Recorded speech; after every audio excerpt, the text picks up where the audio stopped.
Hello guys, আসসালামু আলাইকুম। আমি আজকে আপনাদের কাছে কিছু কথা শেয়ার করতে চাই। সত্যি আমি কান্না করতেছি, কোনো অভিনয় করতেছি না। বিশ্বাস করেন, আমি আমি সবার জন্য অনেক কিছু করছি, অনেক করছি। টাকা পয়সা দিয়ে সাহায্য করছি, চাকরি দিয়ে সাহায্য করছি, কিন্তু সবাই আমার সাথে কি করছে জানেন?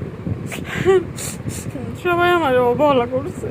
সবাই এই পৃথিবীতে সবাই স্বার্থপর। আমার ভাই আজকে আসছিল ঢাকায়, থাকে রংপুরে আসছিল। আমিও রংপুরেই থাকি, ঢাকায় আগে থাকতাম, এখন রংপুরে চলে আসছি। নিশ্চয়ই আপনারা এখন ভিডিওগুলো দেখেন।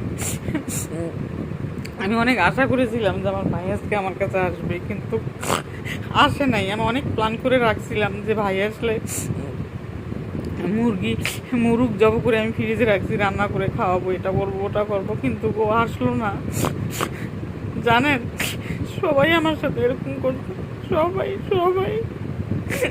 এবং কি আমার কলিগরাও, আমার বান্ধবীরা সবাই আমার সঙ্গে প্রতারণা করছে। কেন আমার ভাগ্যটা কেন এরকম বলেন তো আপনারা?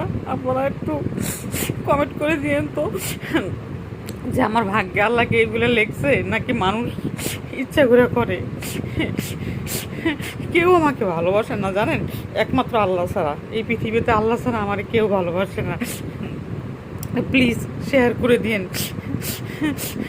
লাইক দিন, শেয়ার দিন, সাবস্ক্রাইব করে দিন। আমি আপনাদের সঙ্গে সব কিছু শেয়ার করি, আমার মনের কথাগুলো আজকে প্রকাশ করলাম আপনাদের কাছে। রাখি, আল্লাহ হাফিজ।